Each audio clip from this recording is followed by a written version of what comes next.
નમસ્કાર મિત્રો, વિડીયોમાં તમારું સ્વાગત છે। જી હા મિત્રો, અત્યારે હાલના મોટા અને મહત્વના સમાચાર સામે આવી રહ્યા છે। તો મિત્રો, સમાચારમાં વાત કરીએ તો દિલ્હી મુંબઈ એક્સપ્રેસ હાઈવે પર વડોદરાના પાદરા નજીક વધુ એક અકસ્માતની ઘટના સામે આવી છે।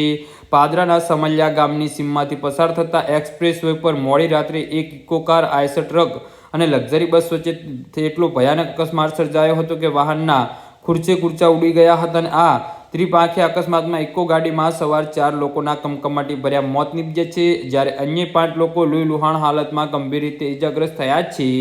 જી હા મિત્રો, અત્યારે હાલના મોટા અને દુઃખદ સમાચાર સામે આવી રહ્યા છે। તો પ્રાથમિક તપાસમાં બહાર આવેલી વિગતો અનુસાર ઇકો ગાડીમાં સવાર તમામ મુસાફરો પાદરા નજીક આવેલા અપાડ ગામના હોવાનું જાણવા મળ્યું છે। આ તમામ લોકો મોડી રાત્રે ઇકો ગાડી લઈને અમદાવાદ અને મહેસાણા બાજુ જવા નીકળ્યા હતા। જોકે એક્સપ્રેસ વે પર ચડતી વખતે રૂટની અજાણ અથવા તો ઉતાવળના ચાલકે ગાડી રોંગ સાઈડમાં ચડાવી દીધી હતી। હાઈ સ્પીડ હાઈવે પર સામેથી પૂરપાટ ઝડપે આવી રહેલી બસ અને આઈસર ટ્રક સાથે રોંગ સાઈડમાં જતી ઇકો કાર ધડાકેભેર અથડાઈ પડી હતી। રાત્રિના અંધકારમાં થયેલા ભયાનક અકસ્માતના પગલે હાઈવે પર ચીસાચીસ અને આરાટી વ્યાપી ગઈ હતી।